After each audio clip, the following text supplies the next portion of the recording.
.com around the top end of the course. Green flag is out on Fast Lap Friday, and our coverage on KONA from Tom Mitchell Ford, FordCountry.com. Special thanks to Motoring Services Auto Repair, providing AAA approved auto repairs that come with a 2-year warranty on Steptoe by the McDonald's near Gage. Heading down the front stretch, it's bright, it's red, it's a Formula Boats, and it's Mark Evans. And I want to turn it over to Jeff Poziola because I'm hearing that the 18 scratched or passed on their turn, but I think the boat's in the water down there, so I'll walk down that way. You got it, Jeff. Now pretty smooth coming through that turn, and then not a whole lot of rough water there, but that time he did lose quite a bit of speed coming around that turn number 2 at Farmers Exchange, but back up to speed on the backstretch. Mark Evans seeing his brother Mitch purchasing the boat out of the Ted Porter camp, holding on to the Formula Boats.com sponsorship, and up to the top end of the course into turn number 3, and there's that large wall of water off the skid fin. Just a little hop on the sponson and a little bit loose around the top end of the course. Swings out wide into lane number 3. Gets it back into the right direction, and we come across the start-finish line, the Northern Quest Resort and Casino start-finish line.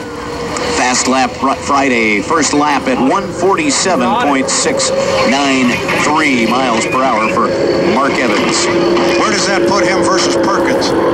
Just below right now.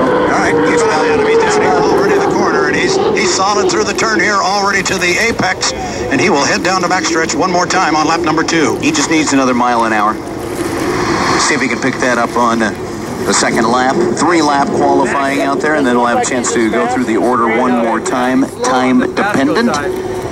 Up past turn number 2 from Farmers Exchange. Right now their Mobecue special is on, where you can get a mower and a mini kettle barbecue and cooler too. It's all Mobecue. I hope that's 2 separate units.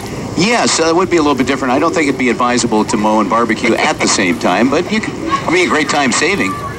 Around the top end of the course at the exit of turn number 4, out into lane number 4, Mark Evans. Last lap, 147.693. Lap number 2 at 148.952, and that will edge the 21 Mishapo with Brian Perkins. So he's jumped ahead of Brian Perkins, at least for now. Heading into turn number 1, and a little bit of chop in the water down there. Into turn number 2 from Farmers Exchange and up the back stretch, and that's where you start to lose the speed. You can see the boat almost from this angle, the start-finish line, it almost looks like it comes to a complete stop. Now, we know that isn't the case, but certainly scruffing off a lot of speed. Coming up the back stretch, foot of the pedal, heading right towards Rattlesnake Mountain in the backdrop. A little bit of haze in the air, a little bit of a breeze. We've had winds up to about 15, 16 miles per hour, and right now that wind is coming almost right out of the south. Top end of the course into turn number 4. It's Mark Evans in the 57 FormulaBoats.com. Coming out lane number 3 at the exit pin of turn number 4 and down the front stretch. And his final lap in this first session, Fast Lap Friday, at 148.568. So his top lap would be a 148.952. Puts him just ahead of Brian Perkins.